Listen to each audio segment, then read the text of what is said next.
Are you a small business owner who is currently experiencing money problems? Are you struggling with a lack of cash in your business despite having good sales? Are you searching for solutions to improve your business's cash flow situation? If so, you're in the right place because in this video entitled Why You Need to Watch Your Cash Flow, you'll learn to understand the importance of cash flow and avoid negative cash flow in your business. And when starting a business, many often think that it's only about selling products and then paying expenses, and the remaining will be the profit. But you see, that's not how business works. For you to understand better, let's talk about Amara's experience. Amara is a 30-year-old widow from Cebu. And after her husband died of cardiac arrest a few years ago, she decided to return to her hometown with her 3 children to live with her parents. In that same year, Amara started her frozen goods business. And because one of her friends was a direct supplier, she was able to buy the products at a lower price and then sell them at a really good price. And well, Amara thought that her business was doing well.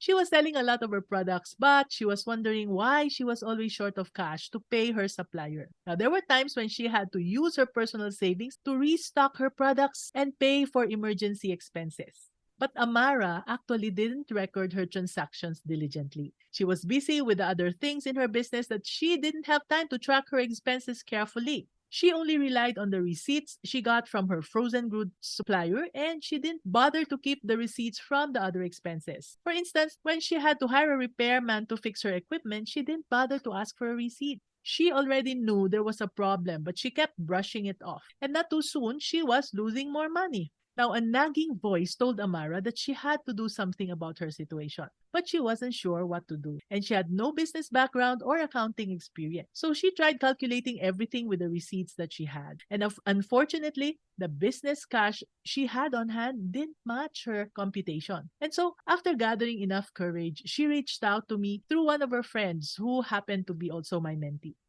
Hi, Mommy N, can you help me with my business? That was the text message I got. I'd be happy to help, Amara. Please tell me more about your problem, I replied. And then she shared her experience with me when we went on a Zoom call. When I heard all about it, I immediately knew why Amara was having difficulties. You see, as business owners, whether we're new or not, it's our responsibility to record all our business transactions. We cannot choose which to record and what not to. Every single detail has to be taken into account. You see, there's this factor that can cause problems in a business, and we call that cash flow. Now, you might be asking, what is cash flow, Mami N? Cash flow, in simple terms, is the movement of money in and out of your business. And the money that comes into the business through sales or other means is called inflow. And the money that goes out of the business for expenses, purchases, or loan payments, whatever, is called outflow. Now, is this important for your business? Of course. Aside from keeping a record of all your business transactions, understanding this will help you balance your cash flow because cash flow can be positive or negative. What we want is to have always a positive cash flow. That means that more money comes into the business than what goes out from the business. Now, a negative cash flow means that more money is moving out of the business than what's going in. And this was Amara's problem. Yes, her business was selling well, but at the same time, she had more money going out from her business. And this resulted in her losing the money. Now, if you're in the same boat as Amara, here are 3 tips to avoid negative cash flow. Number 1, do a cash flow forecast. Make projections. Cash flow forecasting is like planning for the future finances of your business. Think of it as a map. It helps you predict how much money your business will have and when you might need more. Now, this way you can make sure that you have enough money to keep the business running smoothly. Now, let's go to number 2. Budget at your business's best. Budgeting helps you plan how you will spend your business money. This includes making sure you have enough money to pay for your financial obligations and avoid the extra charges. Budgeting also helps you cut down expenses that are not helping your business. And lastly, for this video, number 3, set aside emergency money for your business.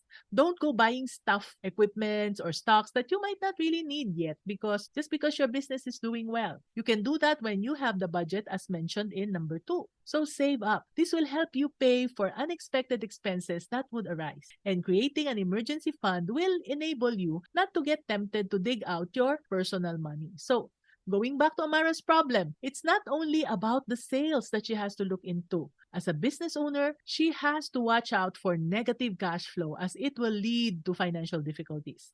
That's why, to grow her business faster, she needs to learn how to manage cash flow really, really well. Now, I'm sure you're curious about how Amara is doing now. Well, she immediately applied the lessons she learned. She disciplined herself to record all her business transactions. And it was hard at first, but by doing it every day for a month, things became very easy for her. Now, this simple habit taught her to be more mindful of her business money, which is the cash flow. And whenever there are unexpected expenses in her business, she doesn't have to dip into her own wallet anymore. This is Mommy N, your Mommy Negosyo saying, be business-minded, Pinoy!